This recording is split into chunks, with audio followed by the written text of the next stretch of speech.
Hello, folks. Breaking news out of Washington, D.C., where House Republicans have voted to form a committee. House Republicans form a committee to investigate our government. Republicans have created a powerful new subcommittee to scrutinize what they claim is an effort by the government to target and silence Americans, especially conservatives. Democrats describe the panel as an unprecedented breach of protocol. My, what short memories we have.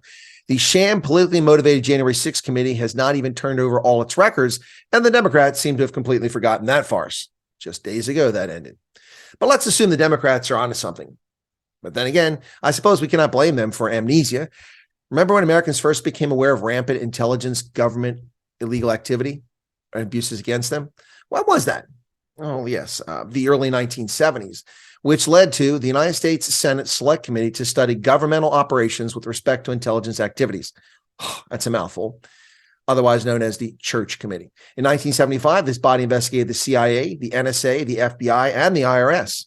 And it was chaired by Senator Frank Church, Democrat, Idaho, hence its name, the Church Committee.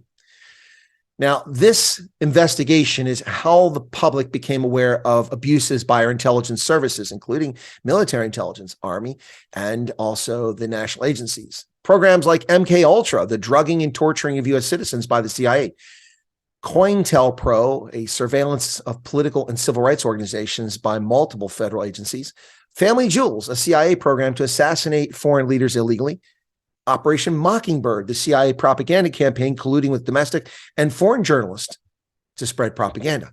Gosh, that sounds awfully familiar. It sounds like a Democratic National Committee operation. And Project Shamrock, how the National Security Agency harvested info from willing accomplices in the telecommunications industry. Now, the House ran the Pike Committee, and there was, of course, the Presidential Rockefeller Commission. All of these investigate abuses and overreach and criminal activity by federal actors. So how is this unprecedented, Democrats? How is this different? Well, the new House subcommittee, approved on a party line vote of 221 to 211, will be empowered to investigate any federal agency that collects information on Americans. And that's where the problem is. So they're concerned that anyone that collects information, like the Census Bureau, they can be investigated. Well, why not? That data is privileged information, and abuse of it by federal officials is a crime. So why not be able to investigate people like that? Interesting that they have an issue with this. What's sad about this is that 211 members of the House of Representatives voted against looking to see if the government's abusing Americans. 211 members of the House of Representatives don't care. They voted lockstep, block, en masse to prevent transparency in government investigation of Americans. We know a whole host of abuses of power, the cooked and fake dossier about Trump urinating on prostitutes, bought and paid for by Hillary Clinton, the Democratic National Committee, all fiction presented by John McCain to the FBI to start an illegitimate, illicit, illegal criminal investigation, a criminal activity, the investigation itself is criminal, into Donald Trump and his acolytes. The fraudulent Foreign Intelligence Surveillance Act warrant that was issued by the FBI fraudulently going to the FISA court and lying, failing to tell the FISA court that Carter Page was a government asset working for the CIA. They neglected that. That's a crime. What about that? What about the lies about Donald Trump and not letting weapons go to Ukraine? Total fiction and fabricated nonsense. So this has been going on forever, this abuse. It continues. People worried about the Patriot Act. These people don't even care about the Patriot Act. They just violate any law they want. Now, this subcommittee will be housed under the judiciary, and it'll be led by that panel's chairperson, or chairman, we should say, Republican Jim Jordan of Ohio. That is really what has the Democrats angry. Jim Jordan. They are terrified because Jim Jordan is a bulldog. Now, Democrats have expressed dismay and anger, claiming the committee has been born out of the grudge over the FBI's investigation of Donald Trump. Now, the following quote, Jim Jordan and Kevin McCarthy claim to be investigating the weaponization of the federal government when, in fact, this new subcommittee is the weapon itself. It is specifically designed to interject extremist politics into our justice system and shield the MAGA movement from the legal consequences of their actions. In order to become Speaker of the House, Kevin McCarthy sold out our democracy by handing power-hungry Jim Jordan subpoena power and a green light to settle political scores under the phony pretext of rooting out conservative bias. Just the propagandists of the highest order right there. First off, accusing the MAGA movement, millions of Americans, of actions that are illicit and suffer legal consequences. What? Going to the ballot box and voting? That's nonsense. You're a fraud. This is Jerry Nadler, by the way. Representative Jerry Nadler, the penguin from New York, the ranking Democrat on the House Judiciary Committee. That in itself is just a joke. It's a sick joke that he's on the committee. So first off, he lies about people.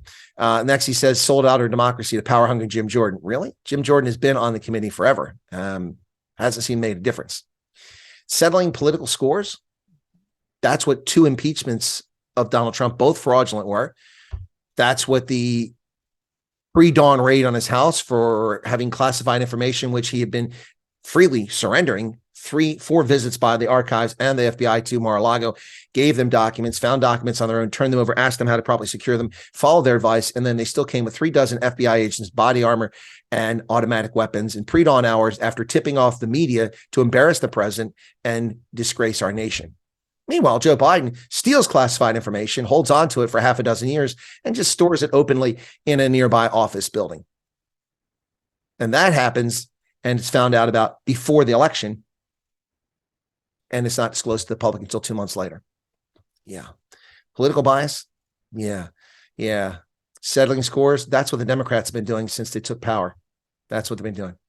Now, the new panel consists of 8 Republicans and 5 Democrats. And unlike other committees, members of the subcommittee do not have to be on the Judiciary Committee to be appointed. So any member of the House can be appointed to the subcommittee. They don't have to be on the higher committee, which is different. And it's actually the way business should be done. You don't need people on 85 committees. They just need to be on a handful of them. Anyway, folks, at this hour on the 10th of January, 2023, the first substantive action, I say first substantive action because the bill that was passed by the Republican House to defund 87,000 armed IRS agents to criminalize Americans, that's going nowhere. That will die in the Senate. So that's not substantive. This is the first substantive thing. At least we will get some daylight shown on the criminal and illicit activities of our government agencies who are abusing Americans' rights. And the fact that Democrats don't care about it because they think that only Republicans and conservatives have been harmed by the actions of this government just speaks volumes for you. They don't represent America and Americans. Legitimate people represent all Americans, regardless of faith, regardless of color, regardless of sexual orientation, regardless of origin or skin pigmentation. We don't care about that. You are who you are. Immutable facts are immutable facts. Immutable traits are immutable traits. You can't change your skin color. Shouldn't try. You can change your faith, but you shouldn't have to accommodate these thugs. Folks, if you're not a subscriber, why don't you become one? Hit that button right down there and join us. Appreciate your support for the channel. Well, we'll see what'll come of it. Probably nothing, except maybe exposing more frauds, which could affect elections. And maybe that's what it's all about. Cheers, folks.